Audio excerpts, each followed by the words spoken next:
بسم اللہ الرحمن الرحیم۔ السلام علیکم، میں شکیل ملک آپ کی خدمت میں حاضر ہوں۔ سابق army chief general Qamar Javed Bajwa اور عمران خان کی ملاقات کا ایک احوال ہے جو علیمہ خان کی زبانی جیل سے باہر آیا ہے، اور اس احوال نے نیا پینڈورا باکس کھول دیا ہے۔ عمران خان صاحب کہتے ہیں کہ جی مجھے 2/3 اکثریت کی آفر کی گئی۔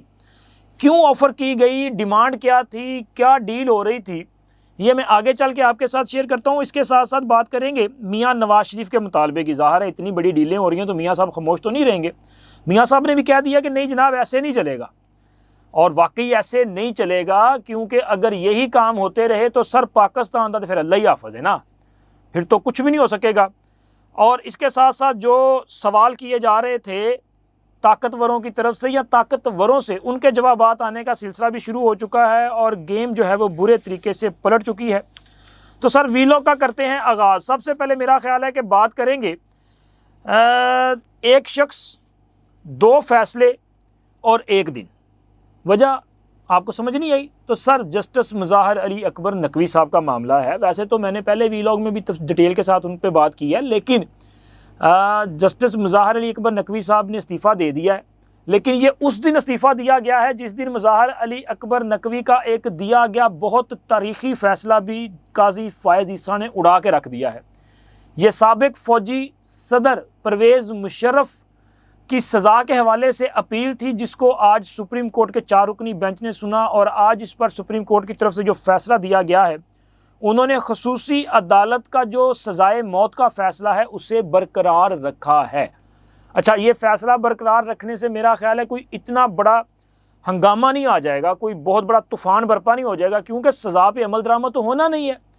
مشرف صاحب تو پہلے ہی اللہ کے حضور پیش ہو چکے ہیں، وہ اپنا انتقال کر چکے ہیں۔ انہوں نے جو کچھ کیا وہ اب اللہ کی عدالت میں اس کی جزا اور سزا وہ جانے اور اللہ تعالیٰ جانے، لیکن اس فیصلے سے 2 چیزیں جو ہیں وہ اسٹیبلش ہوتی ہیں۔ ایک تو یہ کہ جسٹس مظاہر علی اکبر نقوی صاحب نے جب وہ لاہور ہائی کورٹ کے جج تھے، انہوں نے جو فیصلہ دیا تھا جس میں انہوں نے نہ مانگی ہوئی ریلیف بھی دی، یعنی کہ ان سے تو یہ تھا ہی نہیں کہ جی یہ آپ نے عدالت کا جو ہے وہ قیام ہی اپنے کالعدم قرار دے دینا ہے۔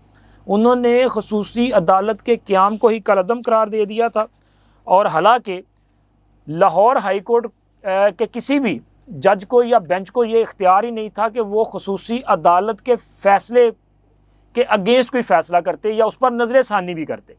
یہ سپریم کورٹ کر سکتی تھی، لیکن جناب مظاہر علی اکبر نقوی صاحب نے کیا اور فیصلہ صادر فرما دیا تھا۔ آج سپریم کورٹ کے 4 رکنی بینچ نے ان کے فیصلے کو اڑا کے رکھ دیا ہے، اور ان کے فیصلے کو اڑاتے ہوئے ساتھ ہی جناب مظاہر علی اکبر نقوی صاحب اڑ بھی گئے ہیں، انہوں نے مستعفی ہو گئے ہیں۔ لیکن ان کے استعفے کے بعد اگر کوئی یہ سوچ رہا ہے کہ کہانی ختم ہو گئی، تو سر کہانی ختم نہیں ہوئی، کیونکہ پرویز مشرف کے خلاف یہ جو ٹرائل ہے یہ میاں نواز شریف کے دور میں ہوا تھا، پھر یہ فیصلہ اور مظاہر علی اکبر نقوی صاحب کا کردار جسٹس ثاقب نثار کے جو قریبی ججز تھے ان میں ان کا شمار ہوتا ہے۔ تو لہٰذا مظاہر علی اکبر نقوی کے مستعفی ہونے کے بعد مسلم لیگ نون کی طرف سے ایک بڑا سوال سامنے آ چکا ہے۔ خواجہ آصف جو مسلم لیگ نون کے اہم رہنما ہیں، ان کا کہنا ہے کہ جناب مظاہر علی اکبر نقوی صاحب کا جو استعفیٰ ہے اس کی منظوری ہی کافی نہیں ہے۔ یہ نا بڑا اہم نکتہ ہے جو خواجہ آصف صاحب نے اٹھایا ہے۔ انہوں نے کہا جی اس کا استعفیٰ آ گیا، منظور ہو گیا، تو اس کا مطلب ہے کہ کھیل ختم؟ نہیں سر، ایسے نہیں ہے۔ انہوں نے کہا ہے کہ سیاستدانوں کی طرح جج صاحب اور ان کی اولاد کے اثاثوں کی چھان بین ہونی چاہیے۔ اپنے بیان میں انہوں نے مزید کہا کہ ترازو پکڑنے والے ہاتھ کا حساب آخرت میں تو اللہ کی ثواب دید ہے، ان کا حساب دنیا میں نہیں کریں گے تو ہم سب برابر کے گنہگار ہوں گے۔ سر خواجہ صاحب جو بات کر رہے ہیں یہ وہ بات ہے جو میاں نواز شریف کی خواہش ہے، کیونکہ ان کی خواہش کے بغیر تو اس طرح کی بات نہیں کی جا سکتی، اور یہ ڈیمانڈ ہے کہ مظاہر علی اکبر نقوی صاحب کے مستعفی ہونے کے بعد بھی سپریم جوڈیشل کونسل کی کارروائی جاری رہنی چاہیے، اور ان کے تمام جو بھی گبن شبن ہیں یا نہیں ہیں وہ تو عدالت نے ڈیسائیڈ کرنے ہیں. میرے پاس کوئی حق نہیں کہ میں کہوں کہ جناب علی انہوں نے کوئی غبن کیا ہے, انہوں نے کوئی فراڈ کیا ہے. عدالت میں میٹر ہے, سپریم جوڈیشل کونسل دیکھے گی, فیصلہ کر دے گی. لیکن یہ جو مطالبہ ہے اس کا مطلب سیدھا سیدھا یہ ہے کہ نہیں سر, ایسے نہیں چلے گا, آپ کو پورا حساب کتاب کرنا پڑے گا اور ان سے حساب لینا بھی پڑے گا. اور اب یہ باتیں جو ہیں وہ میرا خیال ہے کہ زبان زد عام ہونے جا رہی ہیں, کیونکہ انتخابات کا جو بغل ہے وہ بج چکا ہے. میاں نواز شریف بطور امیدوار اس وقت میدان میں موجود ہیں. عمران خان خیر نااہل ہو چکا ہے یار, ویسے پہلے ہی نااہل تھا. عمران خان نے تو اپنے نامینیشن پیپر دیے تھے, چلو شاید تکا لگ جائے, تکا نہیں لگا. ان کے نامینیشن پیپر جو ہیں وہ ریٹرننگ افسر نے بھی تینوں حلقوں سے, وہ جو پنڈی, میاں والی اور لاہور کے حلقوں سے ان کے کاغذات نامزدگی جو ہے مسترد کیے گئے تھے. پھر ایپلیٹ ٹریبیونل نے بھی وہ کاغذات نامزدگی جو ہیں ان کو مسترد کر دیا ہے اور آر او کے فیصلے کو برقرار رکھا ہے. اس کا مطلب یہ ہے کہ عمران خان جو ہے وہ نااہل ہے اور ان کی نااہلی برقرار ہے. دوسری طرف میاں نواز شریف کا رستہ صاف ہے, میاں نواز شریف میدان میں موجود ہیں اور میاں نواز شریف نے اپنی انتخابی مہم سٹارٹ کرنی ہے. میاں نواز شریف کی انتخابی مہم کے حوالے سے ایک خبر پہلے تھی کہ وہ مانسیرا سے خطاب آغاز کریں گے, لیکن رانا ثناء اللہ جو کہ مسلم لیگ نون کے اہم رہنما ہیں, انہوں نے کہا ہے کہ جی 60 بڑے جلسے کیے جائیں گے پورے ملک میں, اور ان 60 جلسوں سے میاں نواز شریف, حمزہ شہباز, مریم نواز, شہباز شریف اور پارٹی کے دیگر جو رہنما ہیں وہ خطاب کریں گے. میاں نواز شریف ملک بھر کے تمام جو ڈویژنز ہیں وہاں پہ جلسوں سے خطاب کریں گے, پورے ملک کے ہنگامی دورے ہوں گے. اور میاں نواز شریف کا باہر نکلنا بہت ضروری ہے. جب تک وہ نہیں نکلیں گے سر, مسلم لیگ نون کا یہ جو ہے نا ایک بے جان جسم, اور ساری جان نیچے پہنی, تو اگر آپ نے جان ڈالنی ہے تو پھر میاں نو باہر کٹنا پڑے گا اور میاں صاحب کو جو ہے وہ میدان میں آنا پڑے گا. اور دوسرا ایک بہت بڑا سوال تھا, اور سوال یہ تھا, بلکہ یہ پروپیگنڈا کیا جا رہا تھا, مختلف ذرائع کے حوالے سے خبریں آ رہی تھیں کہ جی میاں نواز شریف کے لیے اسٹیبلشمنٹ کا بڑا سخت پیغام ہے کہ میاں صاحب آپ کو وزیر اعظم نہیں بننا چاہیے. وہ مشاہد حسین سید صاحب کا انٹرویو, اس میں بھی انہوں نے یہی بات کی نا. اچھا, مشاہد حسین سید صاحب جو ہے نا, یہ مطلب کن کی بات کرتے ہیں وہ سب جانتے ہیں. حالانکہ یہ نون لیگ کے اپنا وہ ٹکٹ سے یا ان کے کوٹے سے یہ سینٹ میں پہنچے ہیں. تو انہوں نے یہ کہا تھا نا کہ میاں صاحب کو وزیر اعظم بننے کی بجائے صدر مملکت بننا چاہیے. صدر مملکت کا مطلب ہے کہ پھر پاک فوج کا کمانڈر ان چیف, ٹھیک ہے. لیکن سر میں آپ کو خبر پہلے بھی دی تھی, اب بھی دے رہا ہوں کہ وہ کمانڈر ان چیف نہیں بلکہ انتظامی سربراہ ہوں گے. اب اس میں فرق کیا ہے, صدر مملکت جو ہے وہ پاک فوج کا کمانڈر ان چیف ہوتا ہے, لیکن پارلیمانی نظام حکومت میں انتظامی سربراہ جو ہے وزیر اعظم ہوتا ہے. تو اس کا مطلب ہے وہ وزیر اعظم ہوں گے. اور اس بات کی تصدیق خود رانا ثناء اللہ نے بھی اپنے ایک جو بیان ہے اس میں کی ہے. انہوں نے کہا ہے کہ جی سربراہ حکومت وزیر اعظم ہوتے ہیں, صدر کے پاس کوئی اختیار نہیں ہوتا. صدر مملکت کو ہر چیز کے لیے وزیر اعظم کی ایڈوائس درکار ہوتی ہے. اس لیے ملک کو ضرورت ہے کہ نواز شریف ایسے عہدے پر ہوں جو آپریشنل ہو اور جس پر بیٹھ کر وہ اس ملک کو بحرانوں سے نجات دلا سکیں. اور میرے خیال میں وہ عہدہ وزیر اعظم کا ہے. تو بات ختم. اس کا مطلب یہ ہے کہ مسلم لیگ نون کے وزارت عظمیٰ کے امیدوار میاں نواز شریف ہیں. بس لاک ہو گیا سر جی. یہ یاد رکھ لیں, 8 فروری کے انتخابات کے نتائج کے بعد حکومت سازی کا مرحلہ جب شروع ہوگا تو میاں نواز شریف اگلے وزیر اعظم کے امیدوار ہوں گے.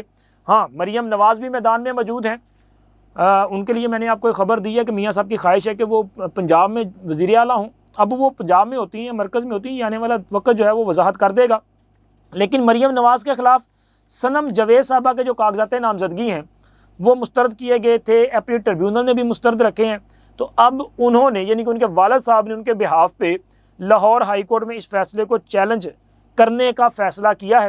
لاہور ہائی کورٹ کیا فیصلہ کرتی ہے یہ تو پتہ چل جائے گا جب فیصلہ آئے گا, لیکن ابھی تک ان کے لیے خبر کوئی ہے, اچھی خبر نہیں ہے. اور اس کے ساتھ ساتھ ایک بڑی خبر ہے, بڑی خبر یہ علیمہ خان کی طرف سے. علیمہ خان جو کہ اڈیالہ جیل میں عمران خان سے ملاقات کرتی ہیں روزانہ کی بنیاد پہ. میرا خیال انہوں نے اتنے نا بنی گل آج کل قیام کر رہی ہیں, کیونکہ عمران خان کے کیسز روزانہ کی بنیاد پہ ان کی سماعت ہوتی ہے اور وہاں پہ پھر ملاقاتیں بھی ہوتی ہیں. تو آج علیمہ خان صاحبہ نے ایک جو ہے نا وہ نیا ہنگامہ برپا کر دیا ہے۔ انہوں نے جو بات کی ہے میں حیران تھا کہ یہ کیسے بات کر دی۔ انہوں نے آج اڈیالہ جیل کے بعد میڈیا سے بات چیت کرتے ہوئے ان کا کہنا تھا کہ جناب میں عمران خان کا پیغام لے کے آئی ہوں اور عمران خان نے مجھے کہا ہے، بتایا ہے کہ مجھے اگست 2022 میں اس وقت کے army chief general Qamar Javed Bajwa نے بلایا اور آفر دی کہ رجیم چینج کے خلاف احتجاج بند کر دو تو 2/3 اکثریت دیں گے۔ اچھا، اب سوال یہ پیدا ہوتا ہے یار کہ آپ ٹھیک ہے، آپ نے بات عمران خان کے بہاف پہ بات کر دی، اب کسی کو کیا پتا عمران خان نے کہا یا نہیں کہا، لیکن آپ نے کہا تو ہم نے مان لیا کہ عمران خان نے ہی کہا ہوگا۔ لیکن محترمہ سوال یہ ہے کہ کیا یہ وہی ملاقات نہیں ہے کہ جس کے بارے میں خود پی ٹی آئی کے لوگ بھی کہہ چکے ہیں، صدر الوی صاحب بھی کہہ چکے ہیں، اور کئی باخبر ذرائع جو ہیں وہ یہ خبر دے چکے ہیں کہ یہ ملاقات عمران خان کی منت سماجت کے بعد انجام پائی تھی، اور وہ جو صدر صاحب تھے عارف الوی صاحب ابھی بھی صدر ہیں، انہوں نے اس کے لیے بڑی تگودو کی اور جنرل باجوہ صاحب کو اس بات پہ ایگری کیا کہ جی آپ جو ہے وہ کھانے کے لیے تشریف لے آئیں، اور وہاں پہ عمران خان سے ملاقات ہوئی۔ کیا یہ وہی ملاقات نہیں ہے؟ تو پہلی بات تو یہ کہ بلایا گیا باجوہ صاحب کی طرف سے یا آپ کی طرف سے منتیں کی گئی کہ جی سانو 5 منٹ دے دیو، اور وہ 5 منٹ جب آپ نے لیے تو آپ ایک ہی بات کرتے رہے کہ جی اس حکومت کا خاتمہ کریں، ان کو نکالیں، یہ چور ہیں، یہ ڈاکو ہیں، اور مجھے آپ جو ہے وہ واپس اپنی گود میں بٹھا لیں۔ تو اب عمران خان صاحب کے بہاف پہ علیمہ خان نے جو بات کی ہے، میرا خیال ہے وہ ان کی بہن ہے، بات وہ ٹھیک کر رہی ہوں گی، عمران خان کے ہی الفاظ ہیں، لیکن عمران خان جو ہے وہ چیزوں کو پروپیگیٹ کرتے ہیں۔ وہ سمجھتے ہیں کہ میں نے جو پہلے بات کی تھی قوم یوتھ کے دماغ سے وہ تو معاف ہو جانی ہے، تو لہٰذا آج جو میں نے ارشاد جاری کرنا ہے نا وہ ان کے دماغ میں بیٹھ جانا ہے۔ انہوں نے پوری قوم کو ہی قوم یوتھ سمجھ رکھا ہے یار، وہ بیوقوف بنانے کی کوشش کرتے ہیں، لیکن حقیقت سب کو پتہ ہے کہ ایک نہیں 2 ملاقاتیں ہوئی، اور دونوں ملاقاتوں میں عمران خان کی جو خواہش تھی وہ پوری نہیں ہوئی، بلکہ ان سے کہا گیا کہ آپ ملاقات کیوں کرنا چاہ رہے ہیں، آپ تو جلسوں میں میر جعفر اور میر صادق کہہ رہے ہیں۔ وہ عمران خان نہیں میں تانوں تھوڑی کہہ رہا سی سر، میں تو آپ کو اپنا باپ کہتا ہوں، آپ کو نہیں کہتا تھا، میں تو وہ پی ڈی ایم والوں کو، میں تو نواز شریف اور شہباز شریف کو کہتا ہوں۔ تو عمران خان کی کس بات پہ یقین کر دیا جائے بھائی؟ عمران خان وہ بندہ ہے، اس کے خلاف تحریک عدم اعتماد آئی تو اس نے سب سے پہلے امریکہ پہ الزام لگا دیا، پھر جنرل باجوہ پہ الزام لگا دیا، پھر شہباز شریف پہ الزام لگا دیا، پھر لندن پلان کا ذکر کر دیا کہ نہیں جی لندن پلان ہوا تھا، پھر اس کے بعد چلتے چلتے بات یہاں تک پہنچ گئی کہ ان کو پتہ لگا نہیں کوئی ملوث نہیں تھا، امریکہ ملوث نہیں تھا، بلکہ امریکہ تو ہمارا یہ 2 بھائی ہے، نہیں جی محسن نقوی ملوث تھا۔ تو سر یہ انہوں نے اصل میں یہ جو باتیں کر رہے ہیں نا، اصل میں یہ سوچ رہے ہیں کہ یار پوری قوم کا جو نا دماغ کام نہیں کر رہا، یہ بھی سارے جوتیاں، میں نے جو کہنا ہے اس کے مطابق چل جائیں گے۔ تو سر میں نے حقیقت آپ کے سامنے رکھی ہے اس لیے کہ اس پروپیگنڈے کا شکار نہ ہو۔ کوئی 2/3 اکثریت نہیں مل سکتی، اور نہ ہی کوئی فرد واحد جو ہے وہ ایسا کر سکتا ہے کہ جی کو اٹھائے گا کسی کو کہے گا یہ تمہیں 2/3 اکثریت مل گئی، اور پھر ایسے شخص کو کہ جس کی کارکردگی جو ہے وہ خود بول رہی ہے کہ انہوں ووٹ نہ دینا، تباہ کر دے گا ملک، تو کیسے اس کو 2/3 اکثریت؟ یہ عمران خان اور علیمہ خان صاحبہ نے ایک الیکشن سٹنٹ کے طور پہ یہ ذرا فلر چھوڑا ہے کہ ذرا چیک کرو کہ کیا بنتا ہے اور کس طرف معاملات آگے بڑھتے ہیں، اور اس کے علاوہ اس میں کوئی کسی قسم کی حقیقت نہیں ہے۔ اب تک اتنا ہی، ملتے ہیں اگلی ویڈیو میں، اللہ حافظ۔